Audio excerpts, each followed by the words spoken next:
in Allen County is raising hopes, but also some eyebrows.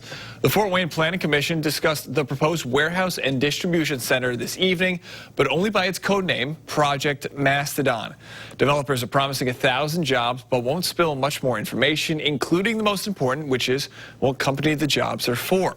Fox 55's Caleb Saylor was at tonight's public hearing. The first chance for many to hear of that Project Mastodon and its impact. He's live tonight now along US30, that proposed project site. Caleb, what are some of the main questions and concerns you heard from at the meeting? Chris, the city of Fort Wayne has owned this 150-acre piece of land at the intersection of US30 and Flaw Road since 2015. And you may actually remember in last month's State of the City address, Fort Wayne Mayor Tom Henry actually teased that there was a plan in the works to develop this piece of land. Now, at tonight's Fort Wayne Plan Commission meeting, we learned that a single-occupant business will build a large warehouse on this site.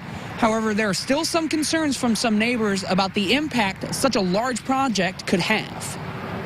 Project Mastodon is a proposed project for a 635,000 square foot warehouse and distribution center.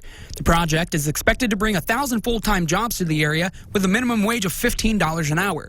A non-disclosure agreement restricts developers from saying exactly who the company is, which is why it's called Project Mastodon as a local connection. But Nancy Townsend with Fort Wayne Community Development says the jobs this company will bring are important for those who are struggling. People have lost their jobs in the hospitality, retail, and all sectors, and so we're very excited to have this type of user contemplating locating here. Developers met with neighbors to create a plan to try and keep light and noise pollution to a minimum and answered questions from the public at tonight's meeting, but not all neighbors are happy. Gary Krager owns land just north of the proposed site. He says he now plans to sell the land he was going to build a house on because not enough is being done to minimize the impact on those living north of Washington Center. Someone from the powers that be also told me in a telephone call last week, they tried to tell me, oh, that's going to make your property so much more valuable and so on and so forth, and we have appraisals from all around the area, none of which they would provide.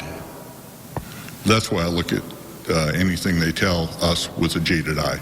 Plans for the proposed development also include improvements to Flaw Road and limiting semi-traffic flow on Washington Center. INDOT is also in discussions to turn parts of US 30 into a limited access highway, according to Townsend, which will improve commerce for the area. Townsend says she's happy with the developer's willingness to address concerns of the neighbors and believes the project will be a success in the city. I know the company that's locating there is also strong and has a deep bench, and so I think this will be something that will generate tens and hundreds of millions to our community over time.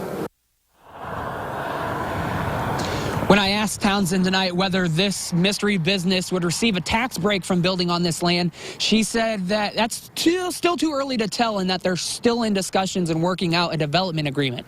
But if the entire plan gets the green light, construction is expected to start summer of this year and last until near the end of 2022. Reporting live in Fort Wayne, Caleb Saylor, Fox 55 News.